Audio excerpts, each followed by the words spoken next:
All right. Hey, Honors Chemistry. So I wanted to provide some video notes to help you out with where we're at in Unit 6. I'm going to do a little bit of a recap to start in the first couple of minutes for where we were at, and then teach you how to write and name formulas for ionic compounds. So to remind you, we had a little bit of an observation where I had sodium chloride and I had it in water, and sodium chloride is table salt. And when it was dissolved, I was able to get a current and the light bulb went on. Sugar and alcohol did not do that. But if it was a solid, I didn't get the light bulb.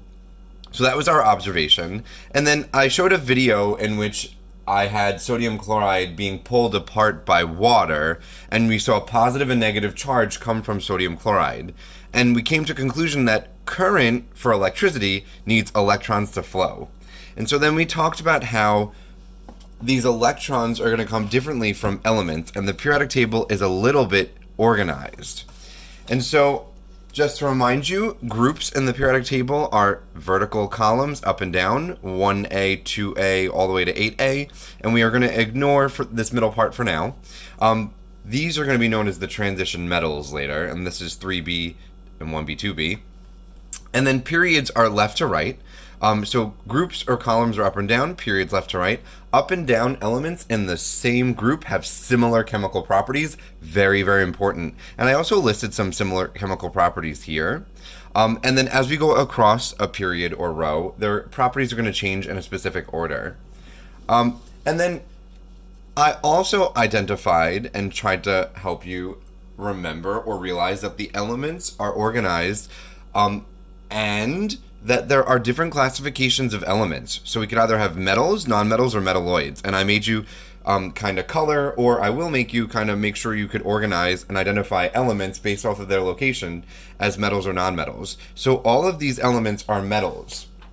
If we look on the periodic table, something like calcium, magnesium, molybdenum, cobalt, nickel, copper, all of those are metals. And then on the far right, which I did in green here, are my nonmetals. So things like fluorine, oxygen, chlorine, bromine, those are nonmetals. And then we have some elements that are known as metalloids. They act as both metals and nonmetals. They're kind of on this staircase here. So like boron, silicon, arsenic, all of those are metalloids. And so they act as metals and nonmetals. And then we have this one nonmetal that hangs around metals. This is hydrogen, and that's a nonmetal amongst metals. It's in group 1, and it's because elements in the similar group have similar properties. And then speaking of those properties, you don't have to write too much of anything, and we did this a little bit in class, but metals have specific properties. Important ones are that they're good conductors of heat and electricity, and they have high properties. And they tend to lose electrons and form positive ions, kind of like our bottom tape. And we also talked about nonmetals and their properties. Important ones are that they're poor conductors of electricity, low properties, so like low melting point, low boiling point, and they tend to gain electrons. So nonmetals tend to gain electrons, kind of like your top tape. And some examples are like chlorine, oxygen, fluorine. They tend to form minus charge. And then putting both of those together, if I combine a metal and nonmetal, typically when a metal interacts with a nonmetal, we get what's known as an ionic compound. That's because ions, positive and negative charge, occur in exchange between metals and nonmetals, and that's going to be due to electrons. Mentioned before that losing electrons you become positive, gaining electrons you become negative, and so ions are charged particles, so positive and negative. So if you think of charged particles, think positive, negative, and a cation is a positive ion, so like sodium here, and an anion is a negative ion, like chloride here, Cl minus. Okay, and so this little diagram here is very important. A neutral atom will have no charge overall, no net charge, a net charge of 0. Neutral is net charge of 0. And if it loses electrons, it becomes a cation, and that's like our metals. And if it gains electrons, that's like our nonmetals. It's going to become an anion and a minus charge. And so when the two of them come together, they form a compound known as an ionic compound.